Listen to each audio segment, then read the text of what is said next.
Test 2. You'll hear a number of different recordings and you'll have to answer questions on what you hear. There will be time for you to read the instructions and questions, and you'll have a chance to check your work. All the recordings will be played once only. The test is in 4 sections. At the end of the test, you'll be given 10 minutes to transfer your answers to an answer sheet. Now turn to Section 1. Section 1. You'll hear 2 tourists, Sally and Peter, talking in a coffee shop. First, you have some time to look at questions 1 to 5.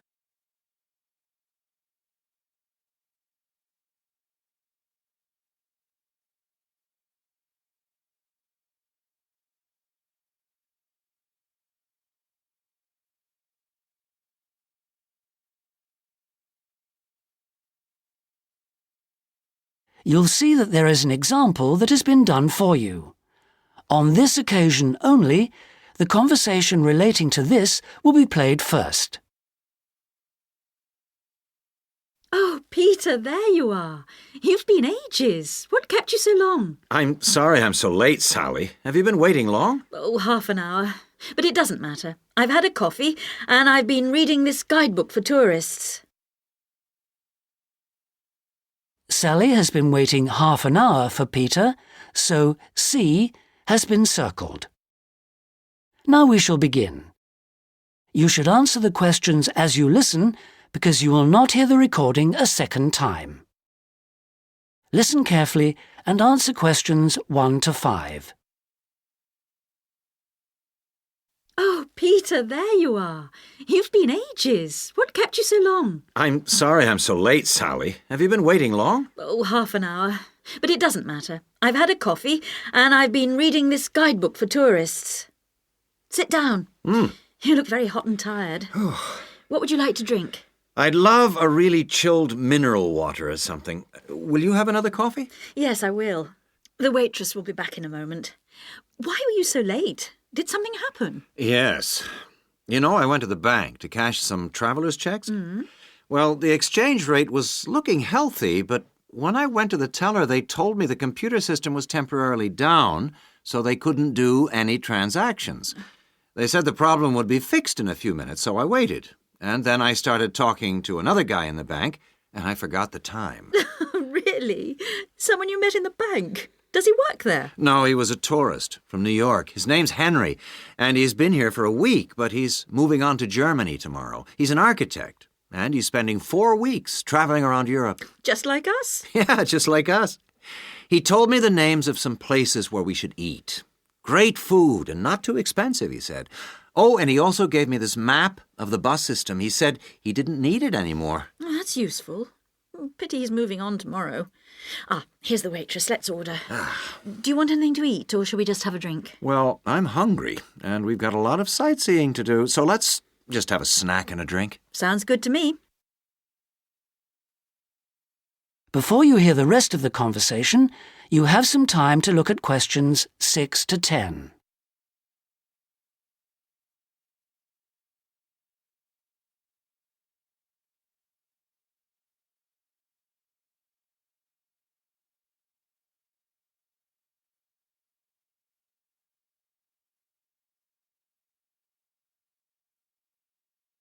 Now listen and answer questions 6 to 10.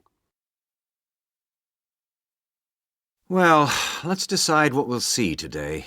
I guess the best place to start is the cathedral, and then the castle. What are the opening times for those two? Well, according to this guidebook, the cathedral is only open from 9:30 in the morning until midday. Oh, no, hang on. That's the Cathedral Museum. The cathedral itself is open morning and afternoon. The castle is just open from 1 to 5, so we can't go there until after lunch. I really want to spend some time in the art gallery, because they've got this wonderful painting by Rembrandt that I've always wanted to see. What else should we see? Well, the guidebook says the botanical gardens are worth spending some time in, and they're open all day from 8 to 6, so we can go there any time. I'd like to go to the markets near the river too, but, oh, no, wait, that's only in the mornings too. As well as today and tomorrow, we can see some other places on Monday, you know. But I don't think the markets will be open then. They only open on Thursdays, so we've missed them for this week. Maybe we should go to the cathedral today because it's Sunday tomorrow, and even though it's open every day, it might be more difficult to get in tomorrow because of the church services. That's true. But the art gallery isn't open on Sundays at all, so we'll have to go there today. The castle's open every day except Mondays, so we're okay there. And the gardens, of course, only close at night. Are all these places free, or do we have to pay to go in? What does the guidebook say? I think there's a charge for all of them, except the botanical gardens. Oh, and the markets. Of course you don't pay to go in. Okay. Well, it looks like our plan is this. We'll go to see the painting you like first, the Rembrandt, then have lunch and go on to the castle after that, and then the cathedral. Okay. It says here that the roof of the cathedral is really beautiful. Is that right? What I really want to do at the cathedral is climb the tower. The view is supposed to be spectacular. Okay, well, that'll be more than enough for today. Then tomorrow, let's go to the botanical gardens and have a picnic. I want to sit by the river and watch the swans. This city's famous for them. That is the end of section 1. You now have half a minute to check your answers.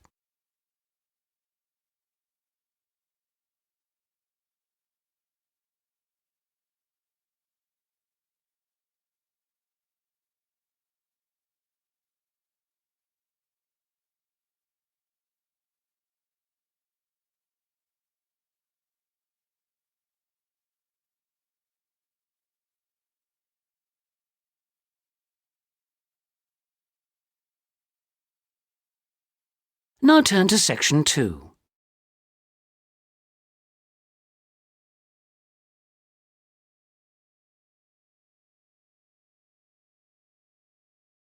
Now turn to section 2. Section 2. You will hear a guidance counsellor talking to a group of students.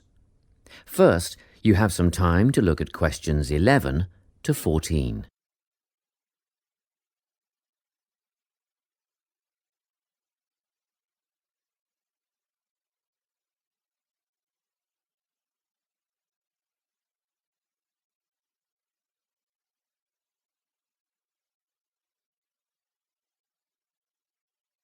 Listen carefully and answer questions 11 to 14. Hello everyone. I'm the Counselling Administrator here at St Ives College, and I've been asked to come and talk to you about our counselling team and the services that we offer. We have 3 professional counsellors here at St Ives, Louise Bagshaw, Tony Denby and Naomi Flynn. They each hold daily one-on-one sessions with students, but which counsellor you see will depend on a number of factors. If you've never used a counsellor before, then you should make an appointment with Naomi Flynn. Naomi specialises in seeing new students and offers a preliminary session where she will talk to you about what you can expect from counselling, followed by some simple questions about what you would like to discuss. This can be really helpful for students who are feeling a bit worried about the counselling process. Naomi is also the best option for students who can only see a counsellor outside office hours. She is not in on Mondays but starts early on Wednesday mornings and works late on Thursday evenings, so you can see her before your first class or after your last class on those days. Louise staffs our drop-in centre throughout the day. If you need to see someone without a prior appointment, then she is the one to visit. Please note that if you use this service, then Louise will either see you herself or place you with the next available counsellor. If you want to be sure to see the same counsellor on each visit, then we strongly recommend you make an appointment ahead of time. You can do this at reception during office hours or by using our online booking form. Tony is our newest addition to the counselling team. He is our only male counsellor, and he has an extensive background in stress management and relaxation techniques. We encourage anyone who is trying to deal with anxiety to see him. Tony will introduce you to a full range of techniques to help you cope with this problem, such as body awareness, time management, and positive reinforcement. Before you hear the rest of the talk, you have some time to look at questions 15 to 20.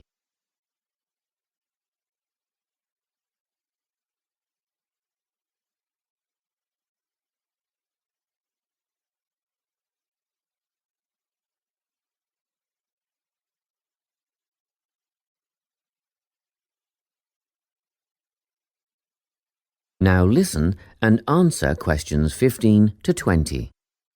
Each semester, the counselling team runs a number of small group workshops. These last for 2 hours and are free to all enrolled students.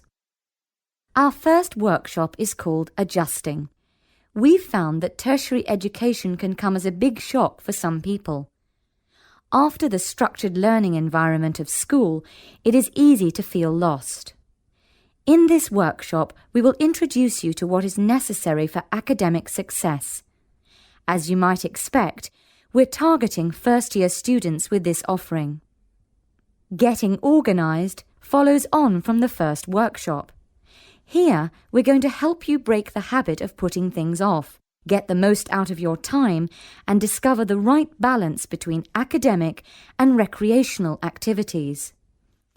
With Getting Organised, we're catering to a broader crowd, which includes all undergraduates and postgraduates. Next up is a workshop called Communicating. The way people interact here may be quite different to what you're used to, especially if you've come from abroad. We'll cover an area that many foreign students struggle with: how to talk with teachers and other staff. We'll cover all aspects of multicultural communication. International students tend to get a lot out of this class, so we particularly encourage you to come along. But I must say that sometimes students from a local background find it helpful too, so everyone is welcome. The anxiety workshop is held later on in the year and deals with something you will all be familiar with: the nerves and anxiety that come when exams are approaching. Many students go through their entire academic careers suffering like this, but you don't have to. Come to this workshop and we'll teach you all about relaxation and how to breathe properly, as well as meditation and other strategies to remain calm. We've tailored this workshop to anyone who is going to sit exams. Finally, we have the motivation workshop. The big topic here is how to stay on target and motivated during long-term research projects. This workshop is strictly for research students, as less advanced students already have several workshops catering to their needs. Well, that's it. Thanks for your time. If you have any questions or want more information about our services, do come and see us at the counselling service. That is the end of section 2. You now have half a minute to check your answers.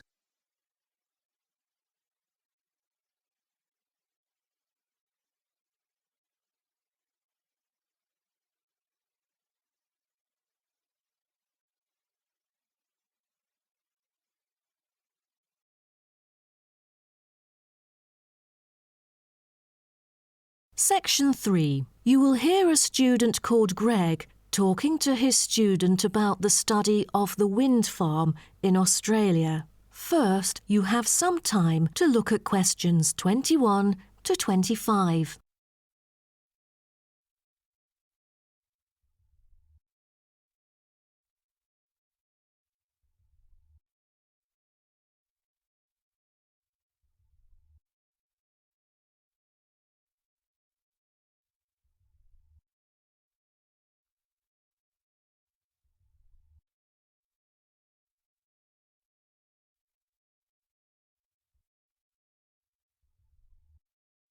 Now, listen carefully and answer questions 21 to 25.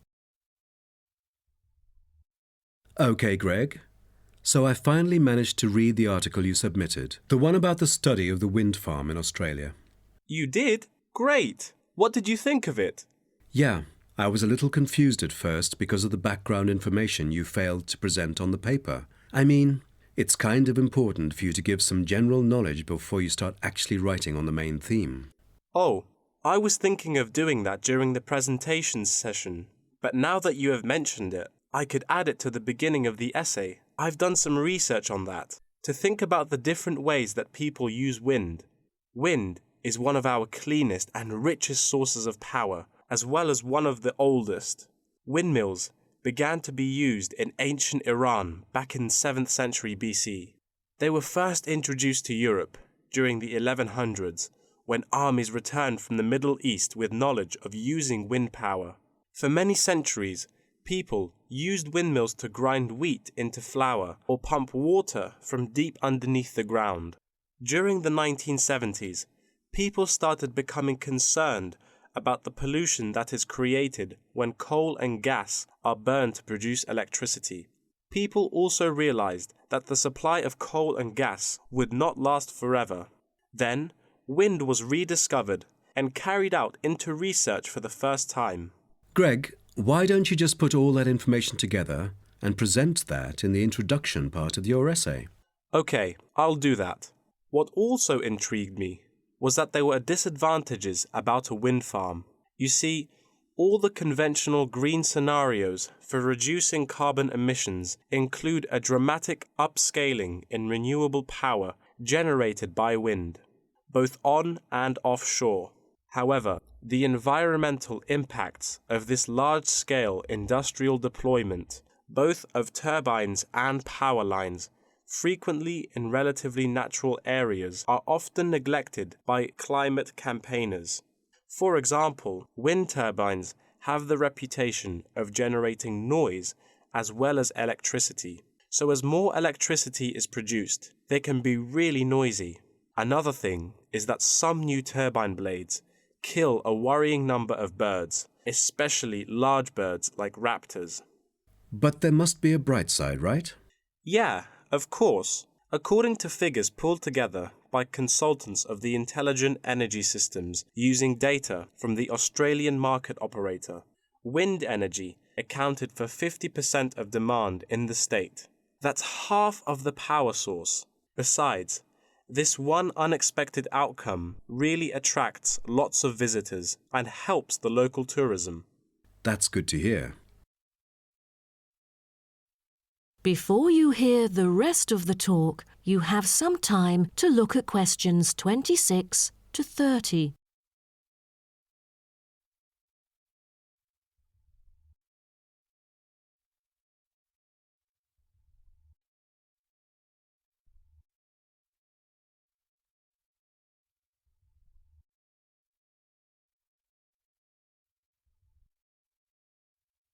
Now, listen and answer questions 26 to 30. Oh, how about the structure? Offshore wind farms consist of a number of connected elements. These include the turbines, foundations, array cables, offshore substation, export cable, and onshore substation and infrastructure. Just a single one of these giant wind turbine blades, produced by manufacturer Siemens, is almost as big as the Airbus A380, the world's largest plane. That's made in Europe. Impressive. Actually, at first, there were protests among residents who claimed themselves to be victims of land loss and noise. Then, policies came out really quick, and then they could get allowance from the government. From then on, things went smoothly. What would happen in extreme weather conditions? I mean, it could be dangerous if hurricanes occur. A motorized operating mechanism enables the device to be switched back on remotely. All versions feature the modular design and share the same complete range of standard accessories, thanks to its very extensive operating temperature range of -25 to 70 Celsius and its strong temperature range of -40 to 70 Celsius. It is ideally suited for use in wind turbines under extreme climatic conditions, though they do have an option to lower the speed of it. Wonderful. Then, What were the fans, or turbine blades, made of? Is it a special kind of metal? No, they were too heavy. Wind turbine blades must be strong, light, and capable of operating for decades without much, if any, maintenance. Fiberglass is one of the main components of many large-scale wind turbine blades. The material is used because it is lightweight, easily shaped, and not too expensive. Another material used to make longer turbine blades is timber. This material is too expensive to use amongst all the blades, but on the longer blades, it's used to help reinforce them because it is stiff and light. That is the end of section 3. You now have half a minute to check your answers.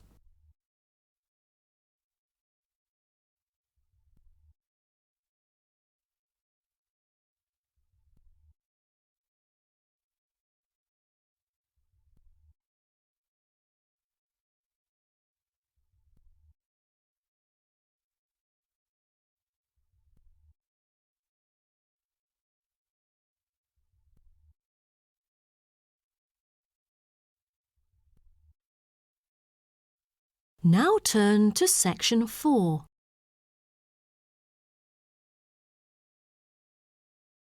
Section 4. You will hear a lecture about Crocodylus niloticus and its living habits. First, you have some time to look at questions 31 to 40.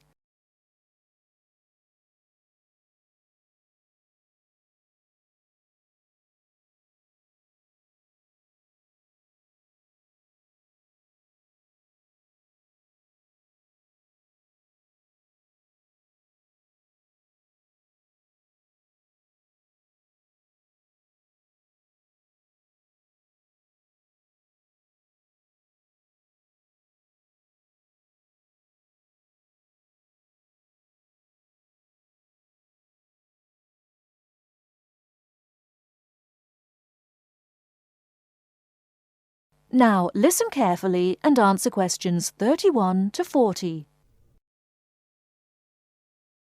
Good morning. Today we will continue our study of Crocodylus niloticus by talking about its living habits. We've already discussed the evolutionary attributes that set it apart from its crocodile relatives. Does everyone remember that? Yes, it has an extremely narrow snout and 3 or 4 rows of protective scales on its back, as compared to 2 rows on other members of the Crocodylus genus. Let's take a look at how these carnivorous man-eaters live, where they live, and finally, whether they really deserve their vicious reputation. To start, I'd like to address a great question posed to me by a student during yesterday's office hours. We talked about the distribution of crocodiles in Africa and saw that they are highly concentrated in the south and west of the continent. This student noticed that on the map displaying the distribution of crocodiles across Africa, there were no crocodiles in the northern region, and found no mention in the literature of the existence of crocodiles in the north of Africa. Why might there be no crocodiles in North Africa? Let's save this question for later in the lecture. To find out more about the social habits of the African crocodile, one researcher named Tara Shine of the University of Ulster in Northern Ireland conducted a survey of the wetlands in Mauritania and received reports of 46 crocodiles living in one group, or float as we say when referring to crocodiles, though the usual number is a little less than half of that. In general, crocodiles are more highly concentrated in wet subtropical environments near bodies of water and rich vegetation. While South American crocodiles thrive in cool rainforests, the African crocodile is more equipped for heat. Though they can survive at the hot temperatures found in some deserts, they are not equipped to handle dry climates and thus cannot survive in places like the Sahara Desert of North Africa. As cold-blooded animals, crocodiles' core temperatures fluctuate from their average of 38 degrees Celsius as external conditions change. Thus, they need to avoid extreme temperatures. Others live an underwater life, keeping a body temperature close to that of the water. as their own unique method of regulating their body temperatures, some African crocodiles have made dens by digging holes in the ground to provide themselves with a cool, dark place to retreat from the hot African sun. Speaking of the hot African sun, let's go back to the question asked at the beginning of the lecture. We know that there used to be crocodiles in northern Africa, yet today there are none. What are some possible explanations for this? Some students have suggested that the African crocodile has evolved from a desert creature into a wetland creature, thus causing them to migrate south for more appropriate conditions. Others presume that the crocodile was hunted out of northern Africa by a fiercer predator. While these are intelligent guesses, the real story is a little bit different. The key to this migration is that the Sahara Desert did not always cover the north of Africa. About 8,000 years ago, the land was fertile wetlands, perfect for breeding crocodiles. Over time, though, the area dried out and the wetland slowly turned to desert, leading the African crocodile to migrate south to the marshlands they call home today. Some crocodiles did, however, adapt to living in dry conditions. In Mauritania, some crocodiles have learned to survive in an area where they can go up to 8 months with no water, by spending the driest of times in what's called a torpor, or short period of hibernation. To utilize every bit of rainfall, these desert crocodiles dig underground caves that collect runoff, thus staying cool and hydrated. During the mating period in November and December, males attract females to their viciously protected territory through a number of behaviors that range from snapping their jaws all the way to sending infrasonic pulses through the water. Afterwards, the female digs a hole up to 60 centimeters in depth to store the eggs for an 80-day incubation period. The female protects these eggs during the period, and sometimes even helps crack the eggs with her snout at the end. These teeth-gnashing carnivores are softer than we think. Although these vicious creatures have attacked humans on a few occasions, the residents are not afraid of them. In fact, they show a great deal of reverence towards these wondrous creatures. Some say that crocodiles bring water to their habitat, so if they leave, they will bring the water with them. Obviously, this is not true, but it demonstrates the admiration the inhabiting people have for crocodiles. Generally, crocodiles do not predate on humans. They attack when humans populate the crocodile's habitat, instilling fear and uneasiness in the crocs. Like any other species, crocodiles are known to attack when feeling fear. There's still a lot more to be discovered about the African crocodile. Researchers want to know more about the population size, how many crocodiles inhabit Africa in all, how they form separate floats, etc. There is still also much to learn about migration patterns and relations to other populations of crocodiles now found in other parts of the world. Next time, we'll examine a few specific case studies of crocodile populations in southern Africa. That is the end of section 4. You now have half a minute to check your answers.